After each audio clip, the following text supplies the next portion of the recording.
한 주간 평안하셨습니까? 오늘은 예수님께서 예루살렘 입성하기 전후의 사건을 중심으로 말씀드리려 합니다. 사람이 불행한 것은 무엇이 없어서가 아니라 하나님이 주신 것을 보지 못하기 때문입니다. 그래서 창조의 첫째 날 빛을 만드셨습니다. 이 빛은 하나님을 인식하게 하고 그가 하신 일을 보게 하는 것입니다. 마태복음 20장에는 예수께서 예루살렘으로 입성하기 직전 두 이야기를 기록하고 있습니다. 두 제자의 이야기와 두 맹인의 이야기입니다. 예수님의 제자들 중 두 제자의 어머니가 예수께 찾아왔습니다. 예수님 그 어머니에게 무엇을 원합니까? 라고 물었습니다. 제자의 어머니는 예수께 주님의 나라가 서면 저의 이 두 아들을 하나는 주님의 오른편에 하나는 주님의 왼편에 앉게 해 주십시오 라고 요청했습니다. 이런 대화 끝에 예수님은 너희 중에 누구든지 크고자 하는 자는 너희를 섬기는 자가 되고 너희 중에 누구든지 으뜸이 되고자 하는 자는 너희의 종이 되어야 한다는 말씀을 하셨습니다. 그 다음에 이어진 이야기가 두 맹인의 이야기입니다.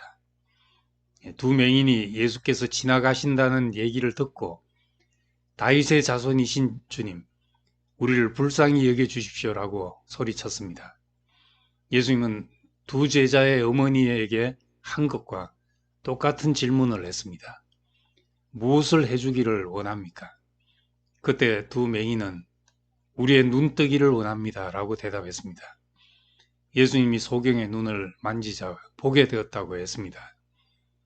두 맹인이 눈뜬 사건은 주의 좌우편에 앉겠다는 두 제자의 이야기 바로 뒤에 그리고 예루살렘으로 들어가기 직전 사건으로 기록되어 있습니다.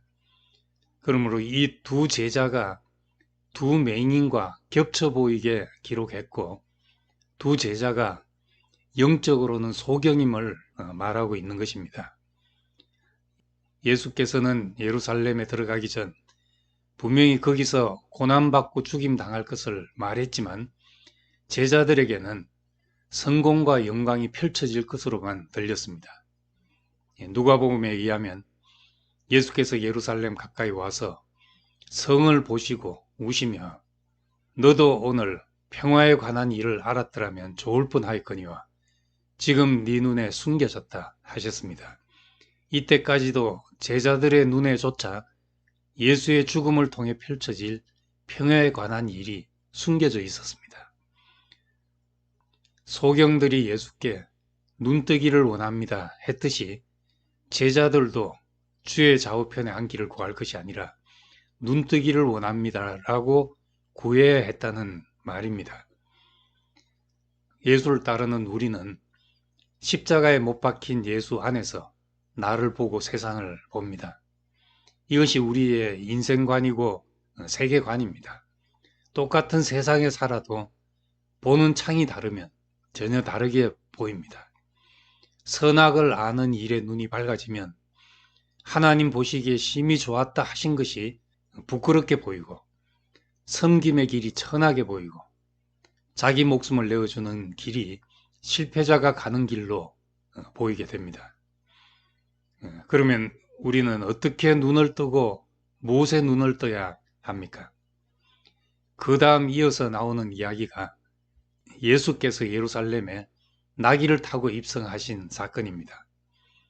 나귀 새끼를 탄 시골 청년을 보고 호산나 다윗의 자손이여 하며 찬송하는 이상한 풍경이 벌어졌습니다.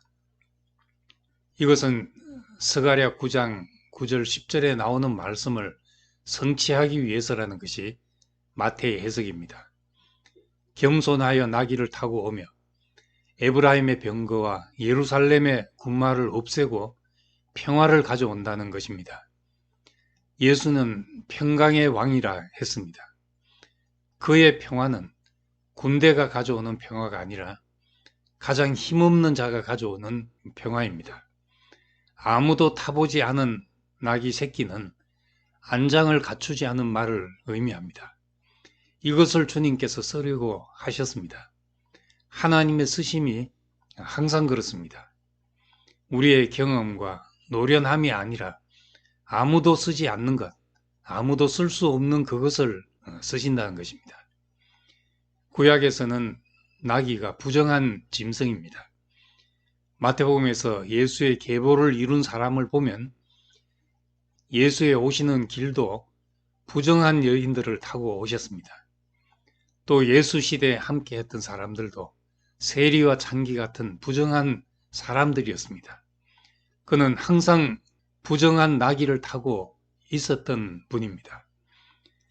제자들이 누가 크냐 하며 주의 좌우편에 앉으려 할 때 너희 중에 크고자 하는 자는 너희를 섬기는 자가 되고 너희 중에 으뜸이 되고자 하는 자는 너희의 종이 되어야 하리라 하셨는데, 나귀는 짐을 싣고 종으로 부리는 짐승입니다.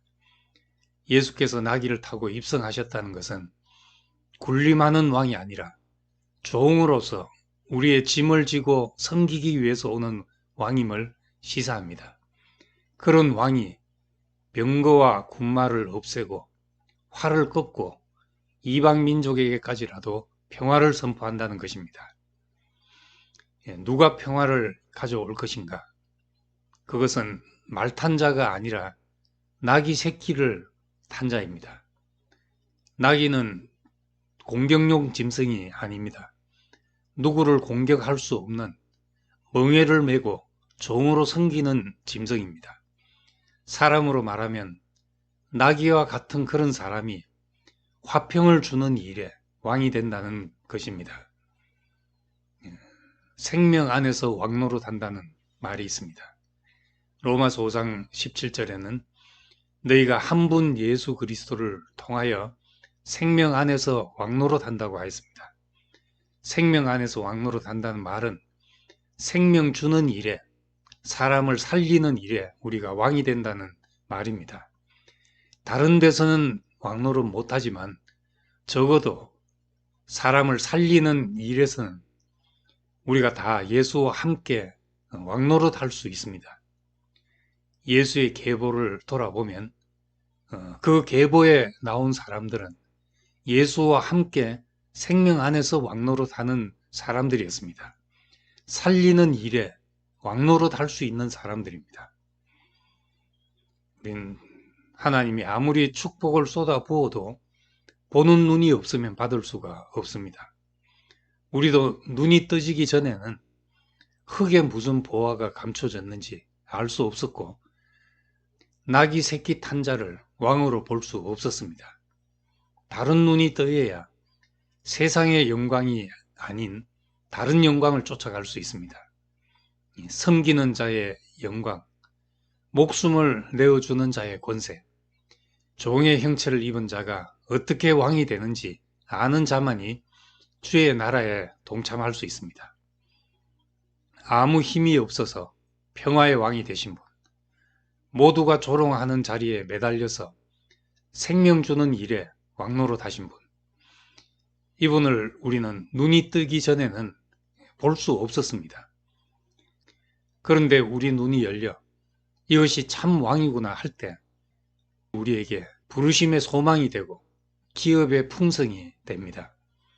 누구도 공격할 수 없고 누구를 송사할 수 없는 사람인데 평화를 주는 사람이고 누구도 정죄할 수 없는 사람인데 사람을 살리는 사람입니다.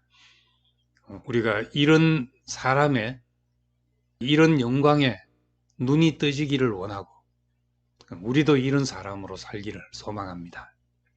감사합니다.